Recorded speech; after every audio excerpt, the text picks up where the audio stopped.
question because my work is in education. I help the management of the schools, the Catholic schools in teaching. So I would ask you a question, but perhaps maybe not. I'll go easy on all of you this Friday.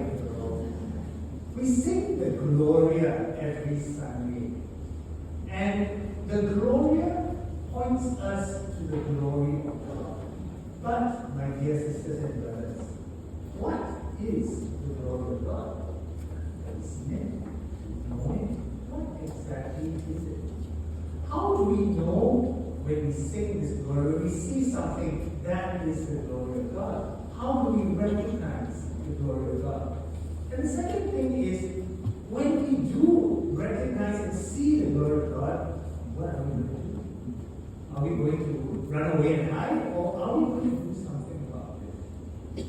In the first reading, we heard about the rebuilding of the temple. The prophet Haggai telling the people of Israel, after they had come back from exile, after toiling and constructing the temple, he was telling the people of Israel, the glory of God is in this temple.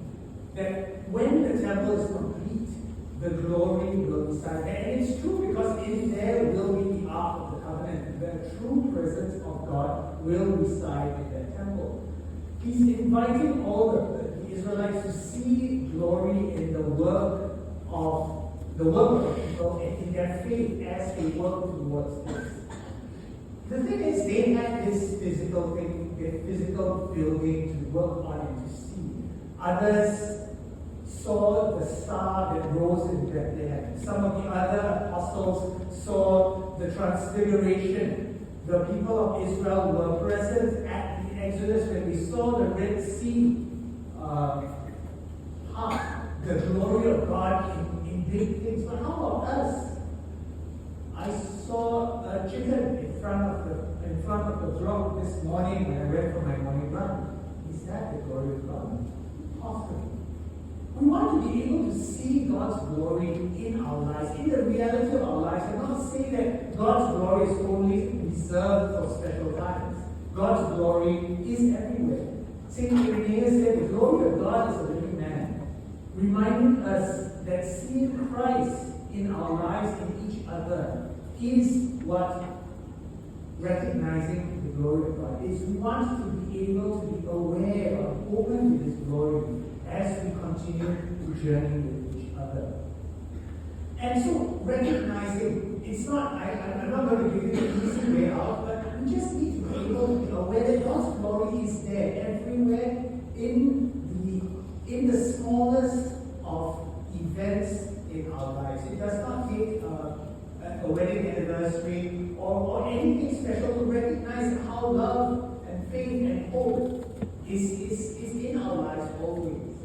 And as we see this, we are invited to respond. In the Gospel, Jesus invites the people to respond to the glory. He said, you all, who do you say I am?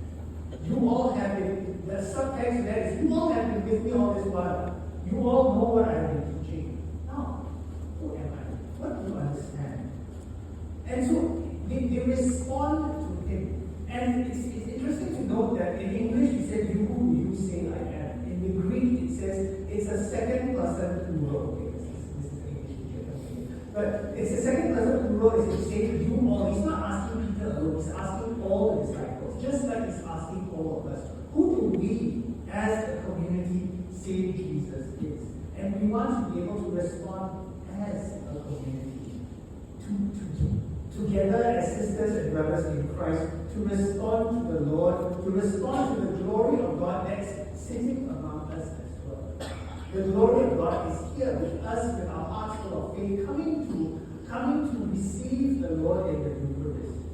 We have many different ways of responding and recognizing, but we realize that, and our vocations are all different, but we realize that God is the same. God, who is at the center of our lives, leads us towards Him, leads us to see this glory, and leads us to want to respond in big as well as small concrete ways. As I had this honor and privilege to be able to celebrate the wedding anniversary of my parents Sebastian and Stella, it's something that we look forward to. We get to celebrate with everyone, and I chose to do this in a normal mass because I think we want to be able to celebrate and to see that God's glory happens in the small things as well. And so, my dear sisters and brothers, Jesus is asking us, who do you say that I am? And Jesus is also asking us, how are we responding?